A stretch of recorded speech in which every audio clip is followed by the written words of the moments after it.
In section 8.3, we're going to graph reciprocal functions, and so this is another of our 12 basic functions.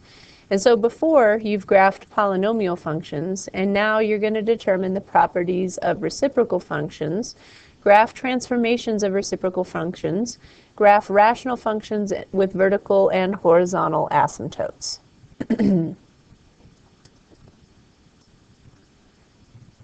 And graph rational functions with oblique asymptotes and point discontinuity.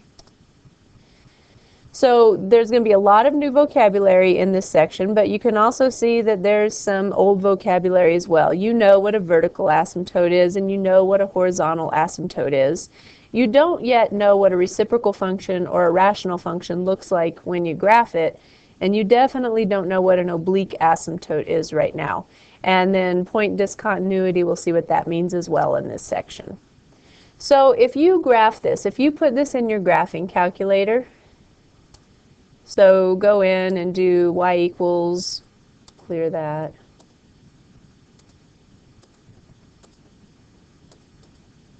one over x.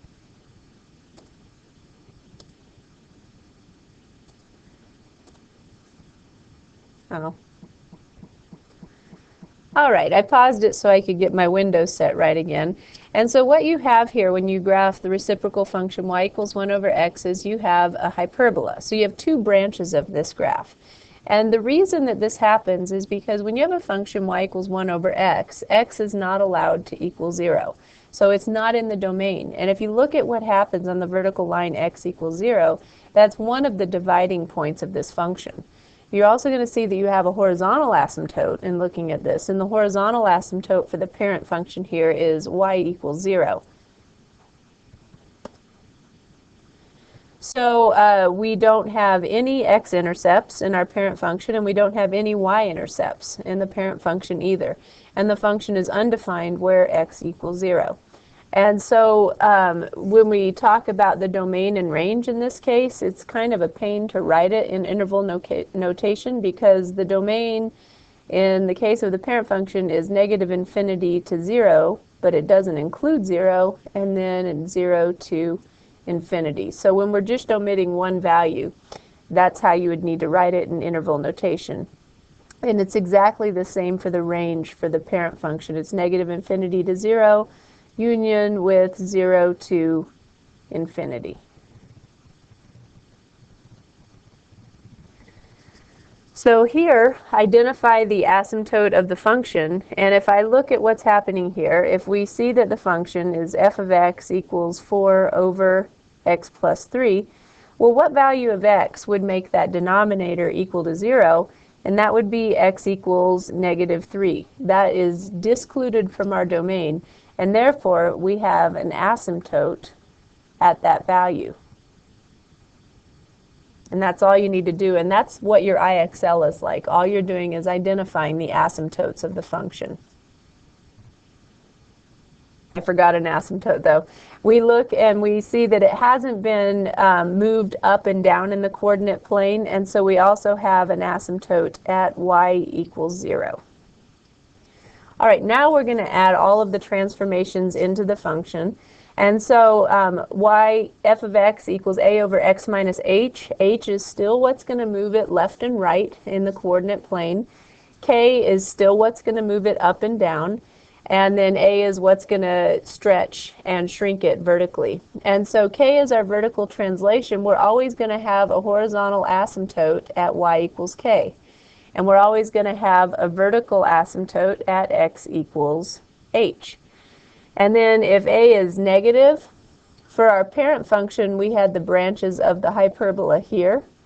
But if a is less than 1, and I'll do this in red, if less than 0, then that's going to flip it over the x-axis. And so that would actually make the branches be in quadrants 2 and 4 instead of 1 and 3. So graph the function and state the domain and range. So I'm going to go ahead and put a coordinate graph up here and move it. And I would pause it right now and see if you can do this on your own and then look at what I've done. So I see that if x equals negative 1, This function is undefined, so that is going to be our vertical asymptote. And so I'm going to go ahead and put that on here.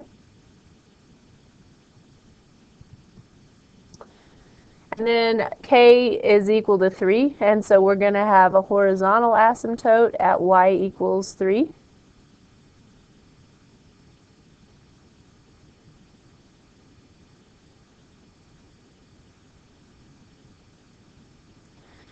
And so that's giving us the framework for this reciprocal function.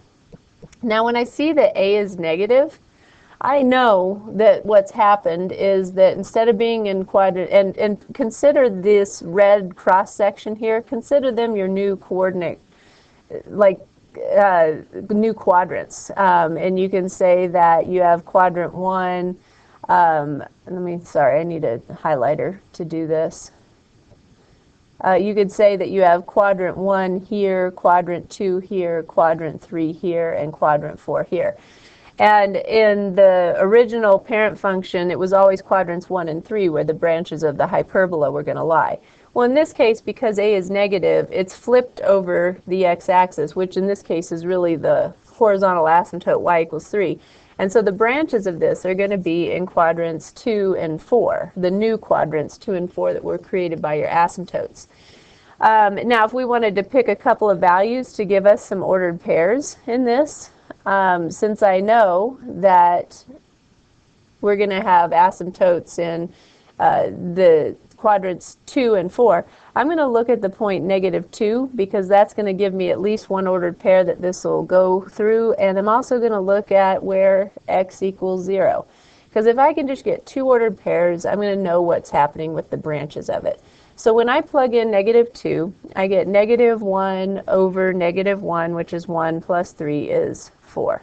So I'm going to go to -2, 4. And so there's a point that that branch is going to go through. When I plug in 0, we get -1 over 1 is -1, plus 3 is 2. And so we get 0, 2. Now, because I know it's approaching these asymptotes and it's going through that point, I can now sketch my graph through these 2 ordered pairs, and that's really good enough to give me the graph of this function. So now you graph this and then check your answer with mine. So that should be what you got for this one. So vertical and horizontal asymptotes. If f of x equals a to the x over b to the x, and a and b are polynomial functions with no common factors, then f of x has a vertical asymptote wherever the denominator, or b of x, equals 0. So that's your denominator.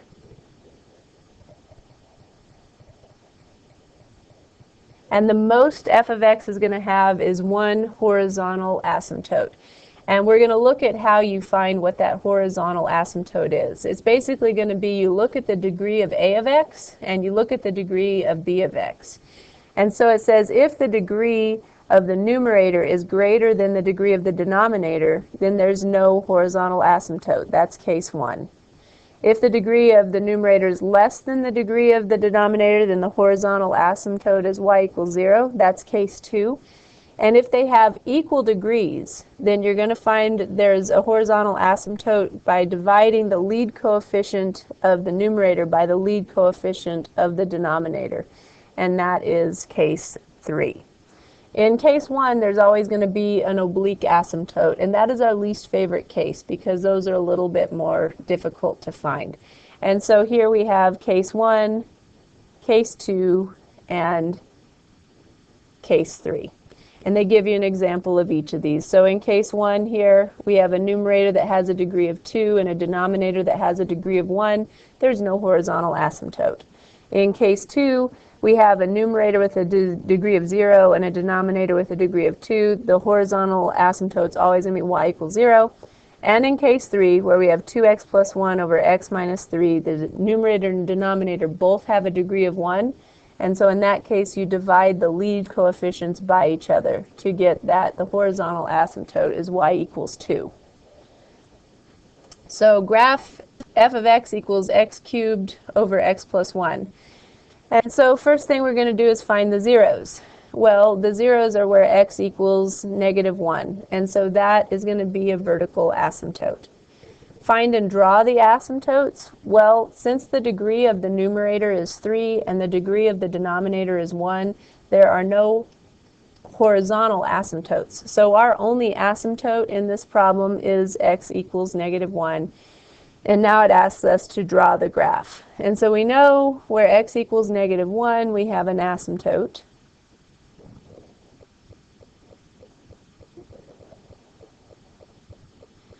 And now we're just going to try to find some ordered pairs so that we can figure out what's happening with this graph. And you can certainly put it in your calculator to check it out as well. So I think an easy value to plug in is we're going to plug in where y equals 0. Where x equals 0, sorry. And where x equals 0, we get 0 over 1, and so we get an output of 0. So we know that this is going through the origin.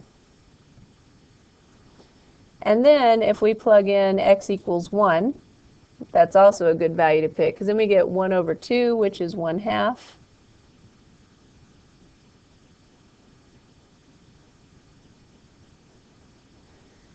And let's just get one more ordered pair that goes to the right of that asymptote. And so let's go ahead and check where x equals 2. And we get 8 over 3.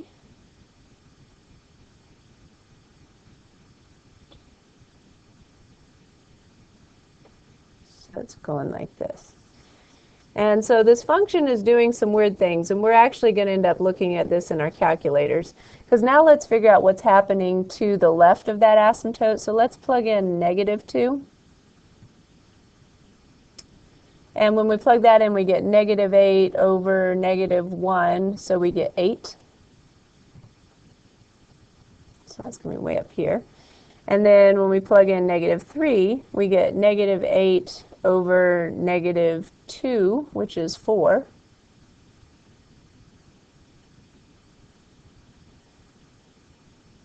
And now let's go ahead and look at this in our calculator, because we have some ordered pairs that it definitely goes through.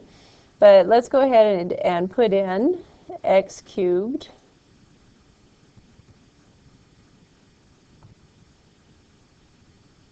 divided by, put in parentheses, x plus 1. Oops.